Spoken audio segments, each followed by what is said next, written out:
Morning dear class 12 students. आज का जो नया टॉपिक हम स्टार्ट करेंगे करंट इलेक्ट्रिसिटी के अंदर वो है किरचॉफ्स रूल या किरचॉफ्स लॉ।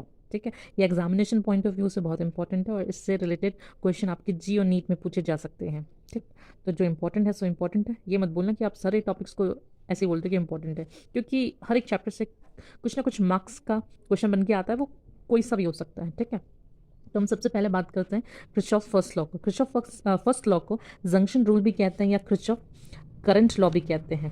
ठीक है, तो इसमें होता क्या है, अगर हम इसे डिफाइन करेंगे तो ये लॉ ये बताता है कि किसी भी जंक्शन पे जितना करंट एंटर होता है उतना ही करंट क्या निकलता है, बाहर निकलता है। या क्या कहा जा सकता है कि एल्जेब्रिक सम जो करंट का होता है किसी भी पॉइंट में किसी भी सर्किट के अंदर, वो हमेशा क्या होता है, जीरो होता है। ठीक, तो इसे क्या कहते हैं, जंक्शन रूल भी कहते हैं। जैसे रेलवे जंक्शन होता है जहाँ पे ट्रेनें आती जाती हैं। ठीक है, तो इसमें सम ऑफ द करंट जो एंटर कर रहे हैं वो किसके इक्वल होता है, जितनी करंट उसको क्या कर रही है, लीव कर रही है। ठीक है, अगर साइन कन्वेंशन बताएं तो करंट जो एंटर करती है उसे हम क्या लेते हैं, पॉजिटिव, और करंट जो लीव करती है उसे हम क्या लेते हैं, नेगेटिव। तो जैसे कि हमने एग्जाम्पल ले लिया, ये हमारे पास क्या है, एक सर्किट है, उसमें क्या हो रहा है, 3i1 करंट एंटर हुई, 2i1 करंट, या सिंपल आई ले लो, 3i करंट एंटर हुई, 2i करंट एंटर हुई, तो 3 + 2 5, और कितनी निकल रही है, 5i। तो अगर हम सम करते हैं करंट का, जितना एंटर करती है, और सम करते हैं जो करंट लीव कर रही है, तो किसके इक्वल आ जाएगा, समेशन i = 0। ठीक है, ये फॉलो करता है कंजर्वेशन ऑफ चार्ज को। जैसे एक और एग्जांपल क्या ले लेते हैं, ये हमारे पास एक जंक्शन है। ठीक, तो यहाँ पे करंट कितनी एंटर हुई, 2 एम्पियर। यहाँ पे करंट कितनी एंटर हुई, 6 एम्पियर। तो जो एंटर हो रही है हमने उसका सम कर दिया, 2 + 6 8। ठीक है, इससे जो करंट निकल रही है वो क्या है, 4 एम्पियर। तो 8 में से 4 सब्ट्रैक्ट कर दिया तो कितना बच गया, 4 एम्पियर। तो यहाँ पे कितनी करंट जाएगी, तो यहाँ पे कितनी करंट जाएगी, 4 एम्पियर। ठीक है, होप सो ये क्वेश्चंस करने के लिए करना समझ में आए।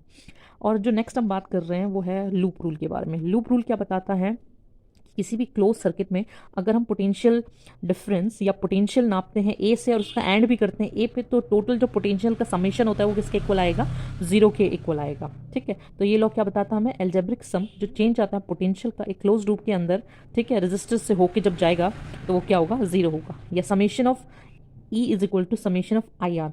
ठीक, और ये क्या कहलाता है, किरचॉफ वोल्टेज रूल भी कहलाएगा या लूप रूल कहलाएगा। और ये फॉलो करता है कंजर्वेशन ऑफ एनर्जी को, ना तो एनर्जी क्रिएट होती है ना ही क्या होती है, डिस्ट्रॉय होती है। ठीक, इस चीज़ को समझने के लिए हम चलते हैं इसके रूल्स की तरफ। ठीक है, तो हमने यहाँ पे क्या ले लिया, एक सेल है तो उसमें ईएमएफ है। अब हमने पाथ कैसा ले लिया है, इस तरीके से। ठीक है, अब जिस डायरेक्शन में पाथ जा रहा है तो हम क्या देखेंगे, ये हाई पोटेंशियल से लो पोटेंशियल में जा रहा है। जब हाई से लो में जाता है तो पोटेंशियल डिफरेंस क्या निकलता है, नेगेटिव। ठीक है, अब क्या हो रहा है, अब हमने पाथ क्या ले लिया है, इधर की तरफ। ठीक है, अब हम कहाँ से जा रहे हैं, लो से हाई में जा रहे हैं। ठीक है, तो ईएमएफ किस पे डिपेंड करता है, ईएमएफ हमेशा पॉजिटिव कब होगा, जब वो लो पोटेंशियल से हाई पोटेंशियल की तरफ जाए। ठीक, अगर वो हाई से लो की तरफ जा रहा है तो वो हमेशा नेगेटिव होगा, और वो अगर लो से हाई जा रहा है तो वो क्या होगा, हाई से लो जा रहा है तो नेगेटिव होगा पोटेंशियल, अगर लो से हाई जाएगा तो क्या होगा, पॉजिटिव होगा। उसी तरह से हम रेजिस्टर्स के बारे में बात करते हैं। जैसे कि हमने एक पाथ माना कि यहाँ इस डायरेक्शन में क्या हो रही है, पाथ हमने लिया है।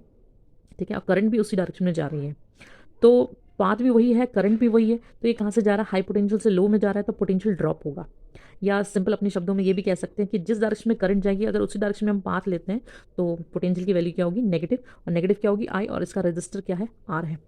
ठीक, अब हमने क्या ले लिया, पाथ की डायरेक्शन ये ले लिया और करंट इसके रिवर्स में जा रहा है। अगर पाथ और करंट एक दूसरे के रिवर्स होगी तो पोटेंशियल क्या होगा, पॉजिटिव। या इसको कैसे ले सकते हैं भाई, जहाँ से करंट जा रही है तो वो हाई होगा, और जहाँ हाई से किधर की तरफ जाती है, लो की तरफ जाती है। और हमने पाथ कौन सा ले लिया, लो से हाई में, तो पोटेंशियल की वैल्यू क्या हो गई, पॉजिटिव। ठीक है, शायद आ रहा होगा आप लोगों को समझ में।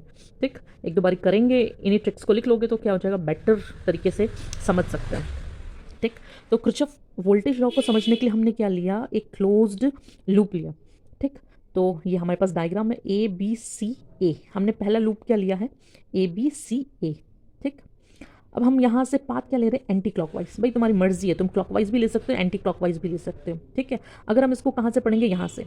एंटी क्लॉकवाइज मतलब यहाँ पे हमारा पाथ किधर की तरफ था, ये कहाँ से जा रहा है, लो से हाई पोटेंशियल की तरफ, और पाथ भी यही है। जब ईएमएफ लो से हाई पोटेंशियल जाएगा तो क्या होगा, पॉजिटिव। अब पाथ भी यही है, करंट भी वही है, तो जिस डायरेक्शन में पाथ है उसी डायरेक्शन में करंट भी रहेगा, तो पोटेंशियल ड्रॉप होगा माइनस, और इस आर्म में I1 करंट बह रही है, रेजिस्टेंस क्या है, R1। ठीक है, अब हमारे पास पाथ क्या है, ठीक, पाथ क्या है, ए से लेके सी तक, और ये कहाँ से जा रहा है, हाई से लो में जा रहा है। हाई से लो में जाएगा तो हमें पता है कि ईएमएफ की वैल्यू हमेशा क्या होगी, नेगेटिव। ठीक, और यहाँ पे करंट कितना I3 और यहाँ पे रेजिस्टेंस कितना है R3। तो हमारे पास पाथ हमने क्या ली, AC, और करंट कहाँ जा रहा है, अपोजिट। तो क्या होगा, I3 R3 की वैल्यू क्या होगी, पॉजिटिव। ठीक, अब हम कहाँ से जा रहे हैं, पाथ हमारा क्या है, B से C में, और करंट भी कहाँ जा रहा है, उसी डायरेक्शन में। तो फिर पोटेंशियल डिफरेंस क्या होगा, नेगेटिव। ठीक है, I2 R2। ठीक है, V is equal to IR। यहाँ पे करंट कितनी, I2, और रेजिस्टेंस कितना है, R2। तो E1 माइनस E2, बाकी सब वैल्यूज को इधर रख देंगे। तो यहाँ हमारे पास फर्स्ट क्या आया, लूप आया ABCD का। ठीक है, दूसरा हम बात करते हैं कौन सा, ADCA।